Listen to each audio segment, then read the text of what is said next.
that this was a tumultuous time. It was the 1960s, and in this city we had peaceful gatherings, perhaps the greatest of all time. My mom was working in DC public schools and took the summer to help organize the March on Washington. I'm here because of those marches. I'm here because of those protests. And last night I felt a sense of embarrassment because I can't pay them back. I got to pay it forward. And my embarrassment came is that I wasn't there in that park.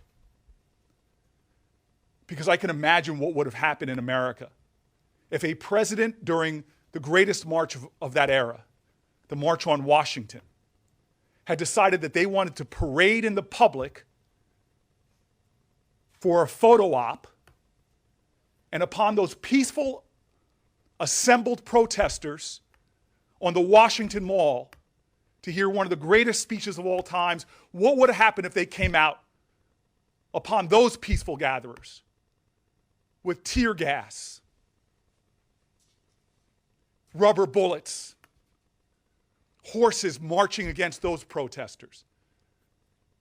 I'm embarrassed that I was 2 miles from that park and I did not get there to stand with those protesters. Well, I'll tell you what, Donald Trump, every member of this co-equal body should condemn what this president did, trampling upon the most sacred right of this nation to assemble, to petition, to protest.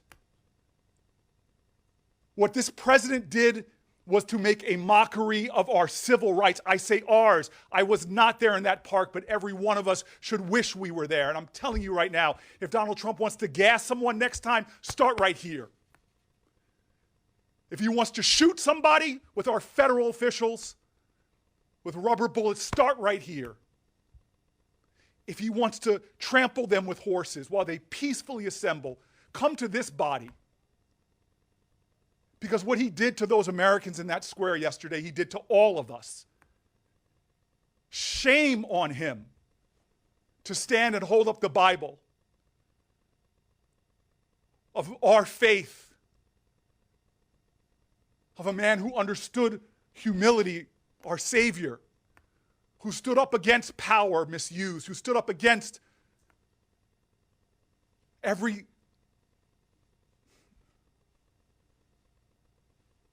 instinct that he showed yesterday. And so today, the least we can do as a body is not to remain silent. That is shame. But to speak out against it.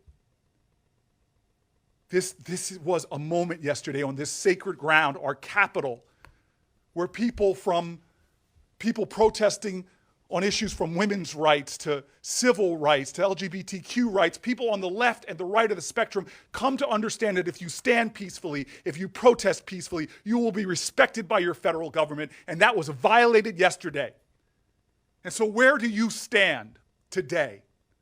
Well, 100 members of this body will be tested about where they stand. That is a gently written unanimous consent.